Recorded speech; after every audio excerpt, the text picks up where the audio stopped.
Talk to us about, finally, it feels like the silence on race is basically no longer an option. Individuals are speaking out, businesses are speaking out. Tim Cook, for example, of Apple, we've heard from Nike, MTV. What of you, as your message that you've been trying to carry for years now, is it resonating? We're hearing the talking of the talk. How can these companies now walk the walk? It's important for companies really to focus on communication right now. Whether it's speaking on their platforms or within their organizations, it's really time to speak up. And then beyond that is to take action. This is not just a moment in time. This is not just a post on social media. It's really a time to make change happen.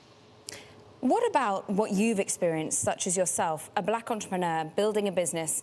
You come from the UK, but you've built your family and your business in the United States. What learnings have you had? What experience have you had that have held you back? And what policies can be put in place to make it easier to raise capital and to go out there and build a successful business?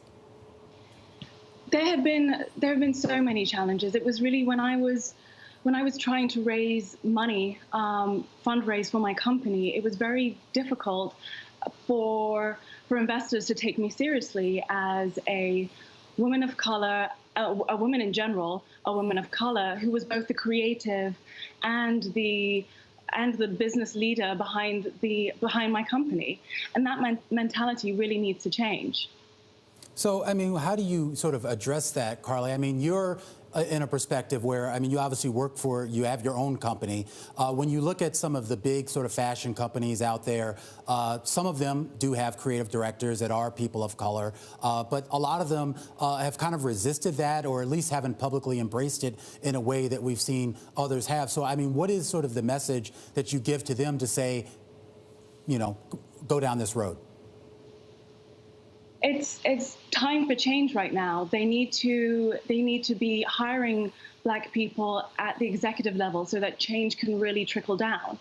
Big corporate companies should be establishing education programs, scholarship opportunities, internships specifically for black people, so that black people can get the support, the knowledge that they need to enter into these industries, to enter into these different fields.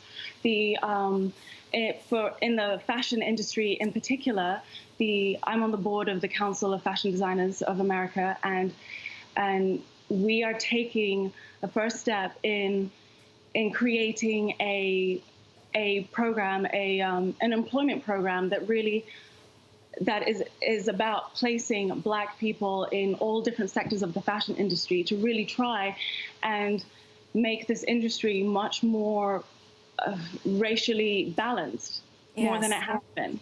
So it's about seeing people at the top being able to look at those that they can emulate. Like when you were first entering the fashion industry, I'm sure there were very few that you could look to set that example. What about also brands collaborating with you? It's interesting that you're about to launch a new collection with Target, a huge brand, taking your business to the masses.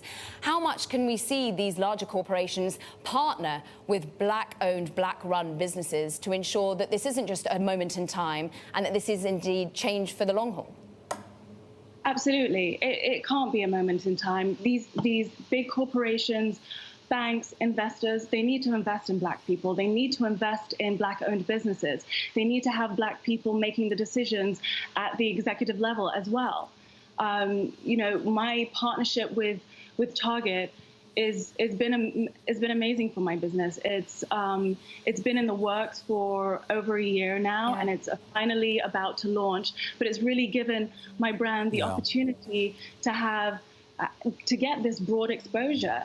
And I would really like to see more corporations doing things like this, really uplifting people of color.